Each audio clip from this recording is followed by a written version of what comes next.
como vocês veem esse ataque, o que pode ter de repercussão no mundo todo. Inclusive, eu esqueci de falar na informação, um dos grandes detalhes também, que Israel matou, né, nessa operação 2 grandes líderes militares do Irã. É muito importante isso, né? É um caso assim extremamente emblemático, porque o Irã, ele é uma ditadura, né? Ele tem aquele regime, né, super religioso, super forte, super opressor assim dos seus cidadãos, e ele sempre declarou que o objetivo deles é eliminar Israel, né? Que eles veem Israel como um inimigo religioso, né? Então sempre ficou muito claro isso. Israel, ele é muito eficiente na sua inteligência militar, enfim, né? E ele conseguiu interceptar, conseguiu descobrir que havia possivelmente um ataque vindo do Irã, e ele já se antecipou e fez esse ataque, né? Vamos ver como vai se desdobrar isso. O meu medo, Adri, é como que o Brasil vai se posicionar diante disso, né? Porque a gente sabe que o presidente Lula, recentemente, ele vem apoiando, né? Visitando e conversando e tendo diálogo aí com diversas ditaduras mundo afora, e ele sempre foi muito crítico a Israel. Então eu fico com muito medo qual lado da história ele vai querer se posicionar, tanto ele quanto o Brasil. Tem essa preocupação também, né? Do posicionamento de Lula agora diante de mais essa ação de Israel. Sem dúvida. Eu queria pedir, Mi, você consegue mostrar aquela foto lá de como é que o ataque foi preciso, né? Tem uma foto impressionante, porque a gente viu que tiveram 5 mortos, né, do alto escalão desse regime, de toda essa... Da produção, né, das armas nucleares ali. Então, o comandante das Forças Armadas, Mohammad Bagheri, o comandante da Guarda Revolucionária, Hussein Salami, o comandante da Defesa Aérea, Ghulam Ali Rashid, e 2 principais cientistas nucleares, Mehdi Terani e Feridun Abbas. É impressionante a imagem, quando você olha, eles realmente estavam nos seus quartos, nas suas camas, dormindo. Então, é super preciso. Aparece assim o prédio e aparece um buraco no prédio, assim, né? A construção permanece ali perfeita e você vê a precisão desse ataque. Além disso, a instalação nuclear de Natanz foi basicamente assim, né? Teve uma destruição bem importante, inclusive o local de enriquecimento de urânio que fica ali no subsolo. Então, foi isso aí mesmo, né? Foi o principal ataque, como bem disse o Ivan, aí desde a Segunda Guerra.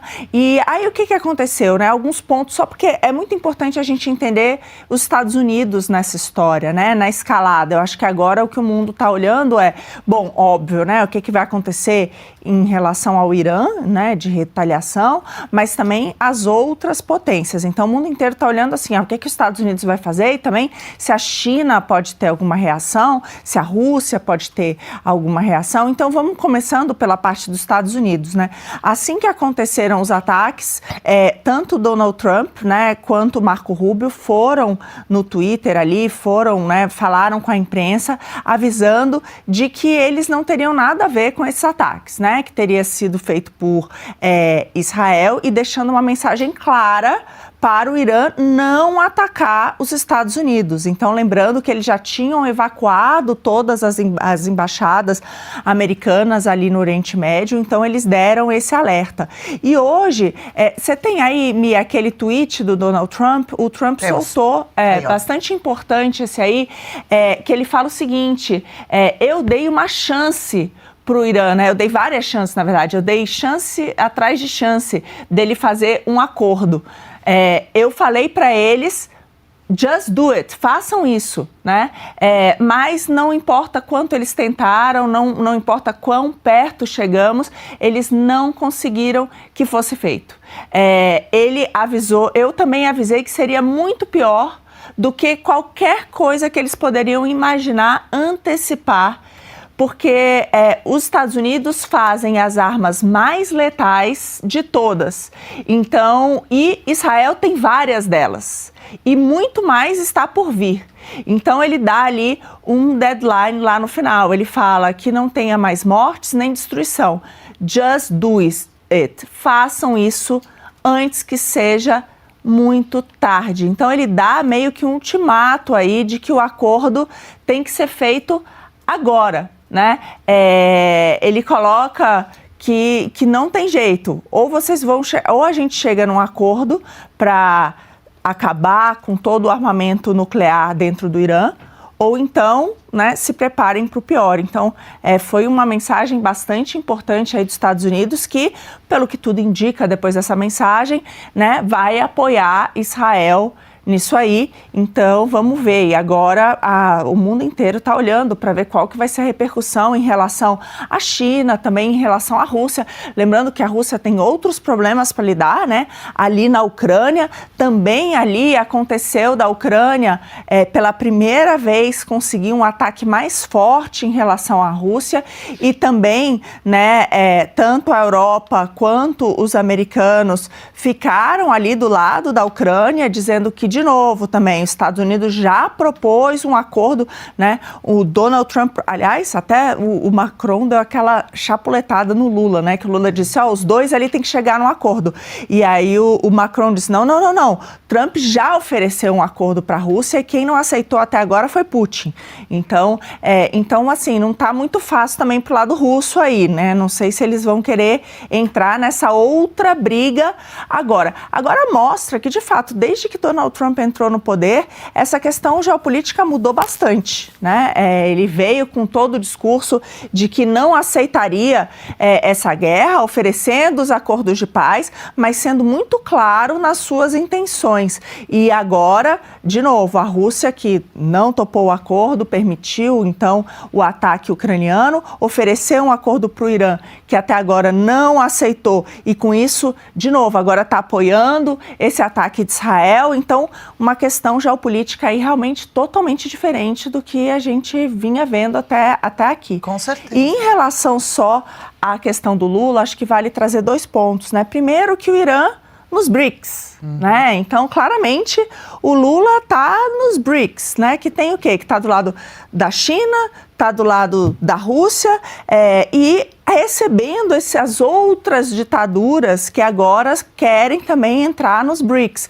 Então, o Lula foi lá para a Rússia, né? Estava do lado de todos esses ditadores. E tem aquela foto do Alckmin, né? Que é importante, quando ele estava lá ao lado, né, de todos esses chefes de Estado.